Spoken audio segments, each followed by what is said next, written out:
আরে দাদা, তোর জন্য অপেক্ষা করতে করতে আমি হাঁপিয়ে গেলাম, এখন বাড়ি যাচ্ছি। আর কিছুক্ষণ থেকে যা, আমি সবে বাড়ি আসলাম আর তুই এখনই বেরিয়ে যাবি? আরে দাদা, নিচে অর্ণব অনেকক্ষণ ধরে ওয়েট করছে, আমি যদি এখন না যাই তাহলে ও অনেক চিৎকার চেঁচামেচি শুরু করবে। তো আমি যাই, হ্যাঁ? তুই তো জানিস ও কেমন। আরে দাঁড়া, এই ড্রেসটা পাইলেন না? হ্যাঁ, এটা বৌদিরই, আমি বৌদির থেকেই নিয়েছি। হ্যাঁ, স্নেহার এটা পছন্দ হয়েছে, তাই আমি বললাম ঠিক আছে নিয়ে পড়ো।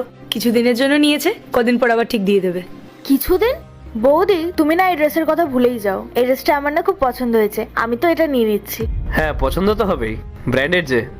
ঠিক আছে দাদা, আমি এবার যাই, আমার অনেক লেট হয়ে গেছে। হ্যাঁ ঠিক আছে, যা, সাবধানে যাস। ঠিক আছে, টাটা।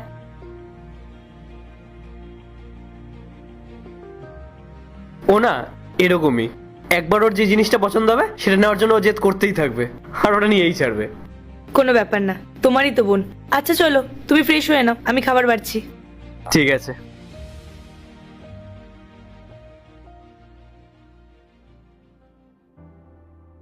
এই নে বোন, ধর।